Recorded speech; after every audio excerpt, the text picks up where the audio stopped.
So I guess what we're going to do is a Q&A sort of around, if you're watching this, you may or may not have already watched the talk that Tomi just gave. She's a founder of the Black Women in Science Network. So I guess, Tobi, do you want to lead with questions? I don't know, that's throwing you on the spot, but. Yeah, I mean, just bouncing off that, obviously you started the Black Women in Science Network, and I was just wondering sort of what have been, you've talked about it a lot already in the talk you gave and obviously in the Q&As, but I wanted to know what were the sort of the highs and the lows. What were kind of the what's kind of the moment that struck out to you as being, oh, I'm so glad I did this, and what were kind of the moments where you were like, I really don't know if I can keep doing this, or this has been really difficult for me. Yeah, I'll start with the lows because I like to end on positives. Okay. So I think some of the low points, I think some of the low points are when I'm just really tired, or like, for instance, when I wasn't working in science, but I'm supporting all of these people who are working in science, and it's kind of like, okay, like, literally I had an auntie, like a relative, say to me, it's like, you're supporting all these people, but you don't have a job. Like, do you not feel stupid? And I was like, yeah, but at the same time, I'm quite happy with what I'm doing. So, I mean, those are definitely some of the, I guess, low points, or when kind of we're trying to do something and other organizations are very supportive, or kind of the backlash that comes with being on social media, people being like, Black women in science are fine, they don't like have any struggles, kind of thing, or people not understanding. So those are low points, but I mean the high points more than, I mean, outweigh all the low points. And I think high points are like people in the network coming and saying, I applied for this job because like you advertised it, or I applied for this job because you said I could, like someone told me that I could, or I now have an online best friend from the Black Women in Science Network, or someone saying, oh, now I know about this career field which didn't exist. And kind of just knowing that the representation aspect of what we do is being seen, that is definitely a high point.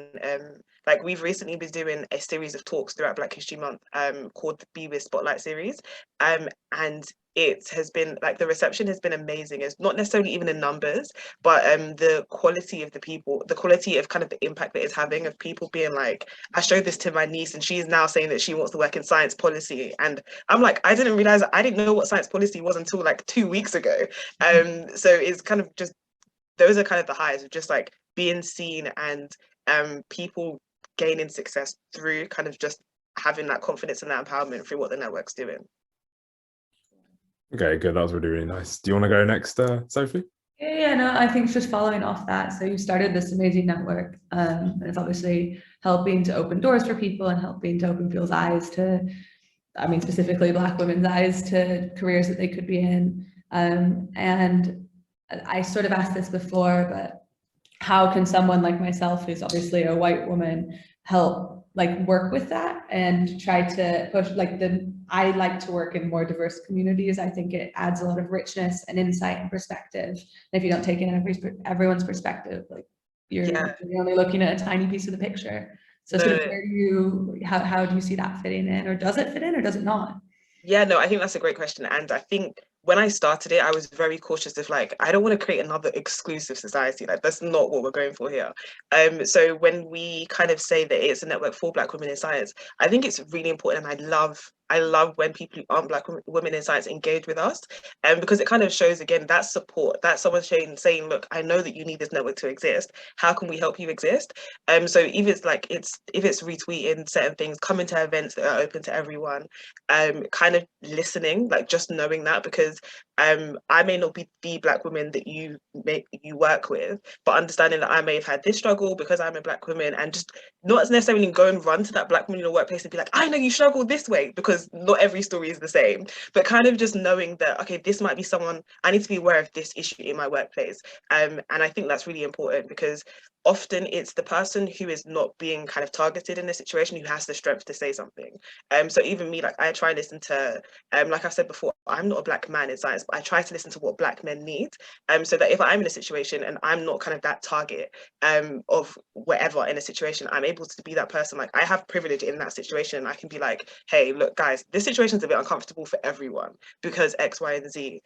So kind of, that's the way that I think people can support, and just acknowledging, being aware, sharing it, and I think safe point, like kind of like pinning these as safe spaces for other people. For instance, I don't know, like everyone should know where their local women's homeless shelter is or things like that. It's kind of just like knowing where these spaces exist. So if you can't help with the situation, you can be like, I know where you can go.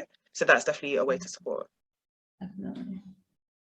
And then another question I have is, so you've obviously started this network a while ago, and now you're starting your PhD. And as somebody that does a PhD and tries to do a million other things, it's quite difficult sometimes, and Yes. especially when you're volunteering your time to do things that you find very fulfilling and enjoy. Like, how do you see this going forward? And are you planning to sort of delegate or pull other people in, or what? Literally, yes. So Black History Month has been busy. So this month was the month for me where I was like, I need to kind of push things to other people. So definitely, like, we already have, so currently we have 2 volunteers, and then we have Dr. Marie, who's the network advisor, who helps us with all things.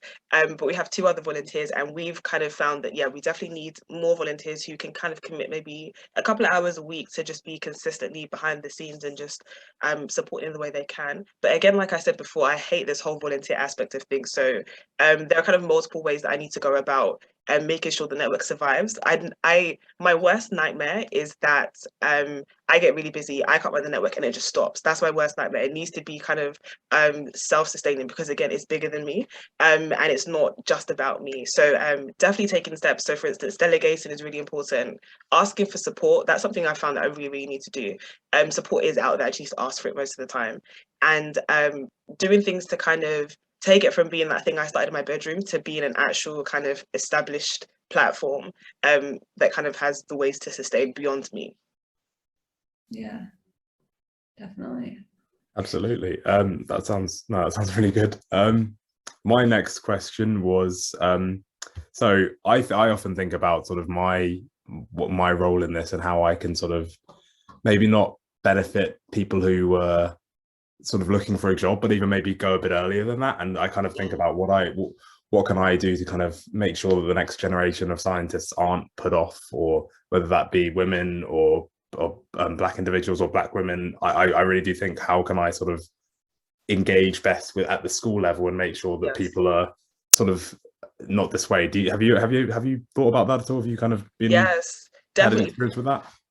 Definitely. I feel like it's a space where Black Women Science Network right now is lacking, and it's something I'm really passionate about, because the term the leaky pipeline is said a lot throughout science, where people leave at different stages. So you have loads of people interested in science at GCSEs, and they kind of drop off A levels, university, and postgrad. But targeted, like, saying it's a leaky pipeline probably isn't the best analogy, but kind of targeting people as soon as possible and making them aware of opportunities, I think, is really important. And the things that I found that, I mean, because we don't do it now, again, like, I've tried to look for people who do it so I can support the people who have the kind of infrastructures and places in point. And there are some organizations, and sometimes schools are really happy for you to reach out and be like, you want to come and speak to us in assembly but on Careers Day? Absolutely. Like, why would we not? So reaching out and being, I think for me, on a personal level, what I've tried to do is think, okay, when did I wish I knew about what I'm doing now? And kind of going back to that point for other people and just saying that, and even things on a level of like making sure your friends know what you actually do at work, so they can tell their little brothers and sisters what you do. One time on my Instagram, I kind of asked on my close friend stories, like, guys, what do I do for work? And no one knew. They were like, you're a scientist. I was like, yeah, but what do I actually do? And no one knew. And I was like, I told them, they were like, that is so cool. And someone has said, oh, their little brother now wants to like know more about science and stuff like that. And I'm like, yeah, like, approaching on those little levels and kind of giving exposure is so important. What people can do first, find the organizations that do it locally, reach out if it's not where you want, create the space that you need to exist as well. That's really important. And just talk about what you do. Like, science is really interesting, and I feel like if anyone speaks about it, other people are going to be interested. So talking about what you do is kind of top tip in that aspect. Yeah. Absolutely. That sounds like great advice. Thank you. Can we take it back a bit? I would like to know if why neuroscience, and how, like, were there specific mentors that got you into that, or what was it that got you on that? So neuroscience was by accident, and I'm like so grateful that it happened, because nothing interests me the same way. So going back to GCSEs. So GCSEs, I did the triple science kind of whole route, and that was basically because I didn't know what I wanted to do, but I could pass science. And everyone was like, if you do science, you can kind of do anything. So I was like, okay, I'll keep my options open. And I could do it. Like, you know, when I think I'm very blessed. Like, I also liked to study. I didn't really go outside. I just read books. So I could pass the exams.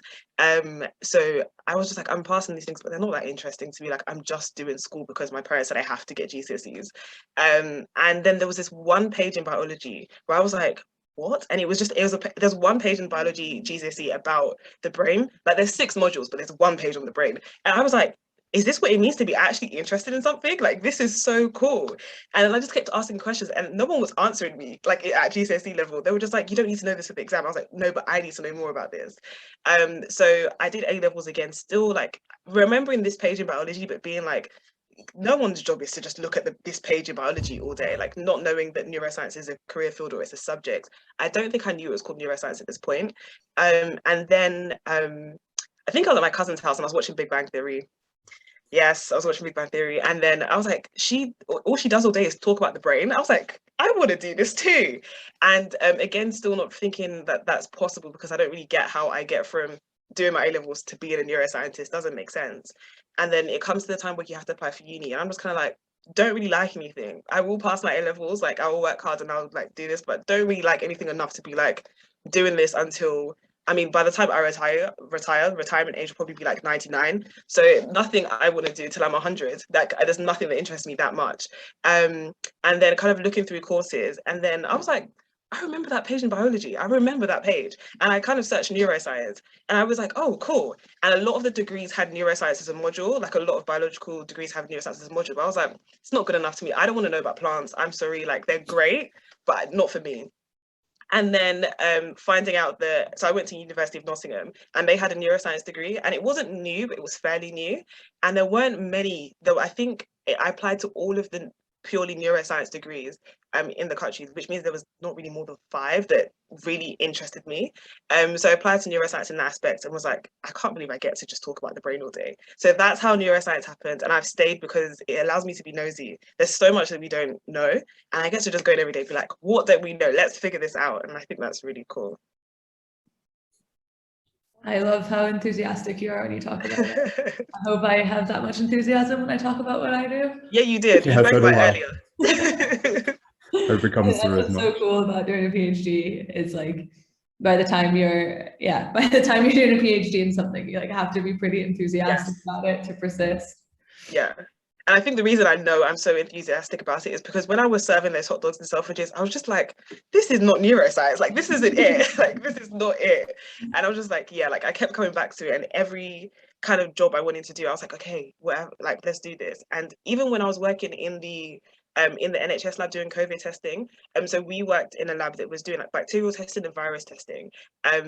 So I think one time I just always walked in, I was like, hi, I'm Tomi, I'm a neuroscientist. At this point, I was like, I've graduated, I'm a neuroscientist now. So everyone knew that the brain was what I was interested in. And I was kind of like, I was bored, I'm not gonna lie, at the NHS lab. Everyone was really nice in what we were doing, but it was very routine work. So I was kind of like bored in that aspect of things. But one day a brain sample came through and it didn't come through to me, I was in a completely different department. And then someone was like, it's a brain, someone get Tomi. And someone was like, Tomi, there's a brain. I ran. And they were like, Tomi, you have like happiness in you? I was like, yes, when there's brains around, I do. So I was always like, yeah, the brain is just where I need to be. It's what I'm supposed to be doing. I love that. Fair enough. I can sympathize with that.